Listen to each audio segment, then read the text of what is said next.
સૌને નમસ્કાર। જેમ તમે જાણો છો કે આપણી વલસાડ બાંદ્રા ઇન્ટરસિટી આપણા વલસાડ જિલ્લાના લોકો માટે એક લાઇફલાઇન તરીકે કામ કરતી હતી। જે અપડાઉન કરવા લોકો એના માટે સૌથી ઉપયોગી ટ્રેન હતી, પણ એ જે બંધ થઈ ગઈ એના માટે લોકોને બહુ પ્રોબ્લેમ થયો છે। એના માટે ઘડી મેં અવારનવાર આપણા દેશના રેલવે મંત્રી અશ્વિની વૈષ્ણવજીને મેં રિક્વેસ્ટ કરી છે કે વલસાડ બાંદ્રા ઇન્ટરસિટી ટ્રેન પાછી ચાલુ થવી જોઈએ। એના માટે જ્યારે પાર્લામેન્ટ ચાલુ હતી ત્યારે એમને મળીને પણ મેં ભારપૂર્વક રજૂઆત કરી છે અને આજે પાછું પણ લેટર લખ્યું છે કે વલસાડ બાંદ્રા ઇન્ટરસિટી ટ્રેન પાછી ચાલુ થવી જ જોઈએ, જેના કારણે જે અમારા વલસાડના લોકોને છે એને હેલ્પ મળશે।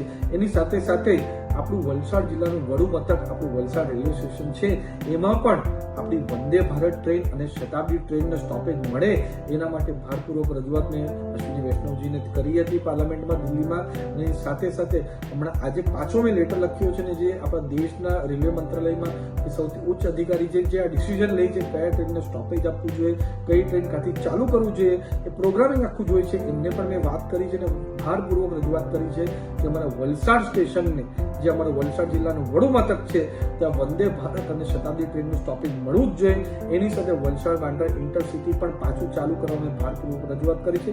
મને 100% ખાતરી છે કે હું પૂરેપૂરો પ્રયાસ કરીને અને જલ્દીથી જલ્દી ચાલુ કરવાનો પૂરેપૂરો પ્રયત્ન કરીશ, પણ આપણા વલસાડના લોકોનું જીવન સારી રીતે સરળ બને એના માટે હું પૂરી રીતે પ્રયાસ કરીશ। ધન્યવાદ।